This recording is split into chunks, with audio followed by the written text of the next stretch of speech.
Hey guys, it's me, your fellow alopecia princess, Action Jacqueline. Thank you so much for tuning in to another episode of my show. This is a live today. It's not even a show, it's a live.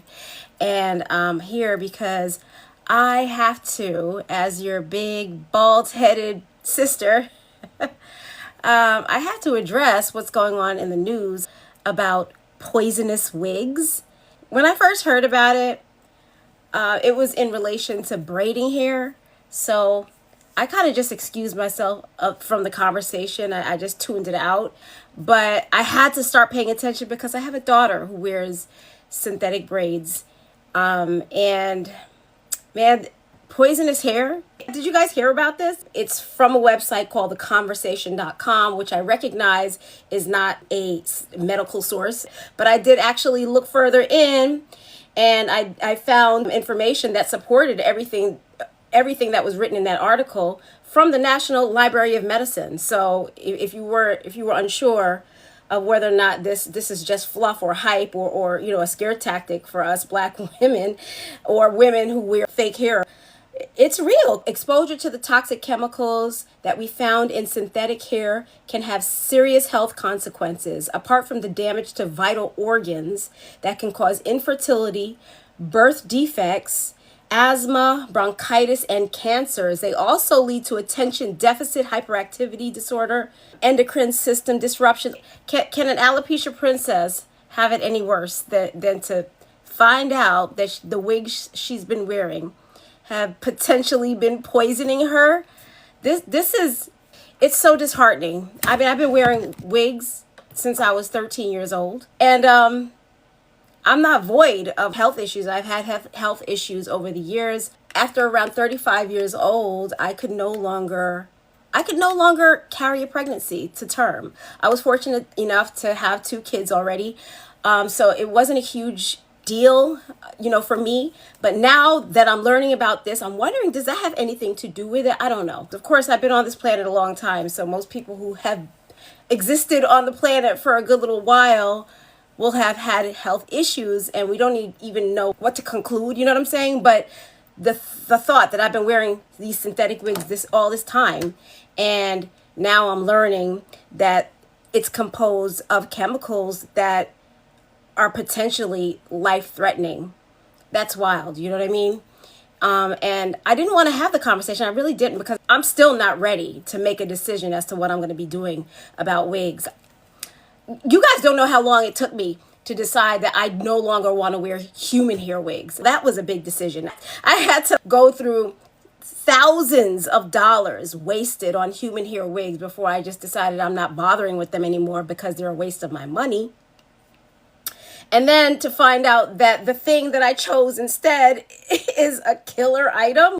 I was really depressed about this over the last 3 days when I really started delving into it. I mean, depressed. Like, I was like, what the fudge? All right. So, like I said, I heard about it first about a month ago and I ignored it. I said, I'm not ready to have that conversation. I'm just going to pretend I didn't even hear that.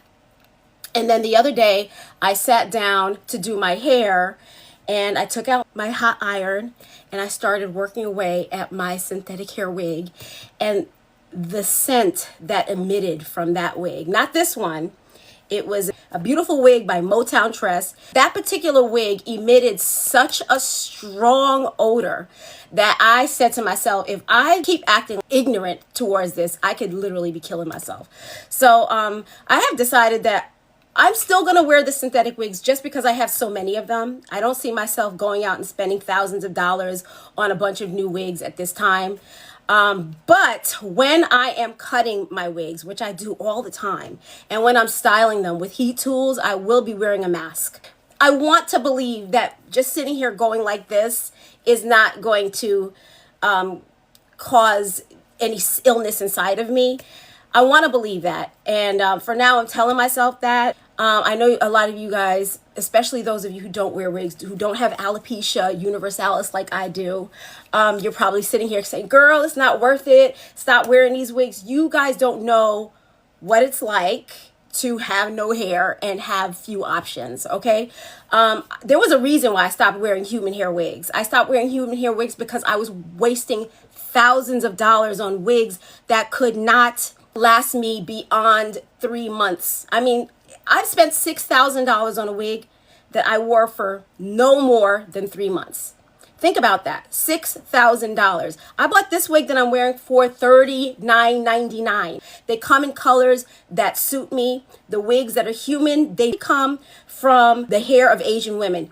Hair that's way too dark for me to carry. I'm extremely light skinned. It's hard for me to pull off dark hair, especially the hair the same color as those women. And of course they dye them. They do dye them. But the problem with that is when they dye the wigs, they normally damage them. These companies don't know how to bleach a wig without damaging it. They don't care enough to do a great job. That's how come you get these blonde wigs and you spend half of the time you own it conditioning it and try to figure ways to make it look new again, because they get old so fast. They start getting trashy so fast, especially when you start getting into the lace wigs.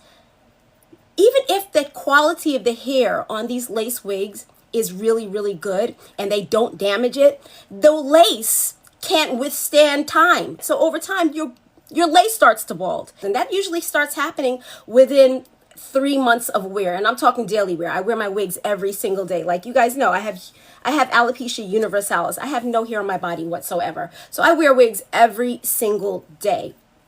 So when I test a wig out, I'm not wearing it like just for fun. I'm wearing it daily. That's why I decided, let me just start wearing these synthetic wigs. And I finally made peace with this decision. I finally learned how to make them look beautiful, make them last a long time. I created a product, y'all. I created a product to help these wigs last longer. This is the reason why I've been wearing this wig now. This is probably about the 8th or 9th time I'm wearing this wig. It is holding up like a gem. All right, anyway, we're gonna stop talking about that because I just want to focus on the fact that I cannot believe that these wigs that we're wearing are now potentially harming our health. I'm going to open up the conversation so that maybe some people could join me if you like and tell me what you plan on doing now that you've learned this. I've decided I'm going to continue to wear them for now because I have so many synthetic wigs and they're beautiful. I don't know. This is like cognitive dissonance at its best. But I really do believe that you're really most at risk when you're heating the hair or cutting the hair. So the heat tools that I love to use when I film my videos and I'm showing you how I style my wigs, from now on, when I'm showing you how to do that, I'm going to have to be wearing my mask, which I really hate. I hate masks so much. Look at this. This is how y'all are going to see me styling my wigs. And this is what I'm going to sound like. You can't even hear me. I can't even speak while I'm styling my wigs and I'm cutting away. This is what 2025 has brought us, y'all.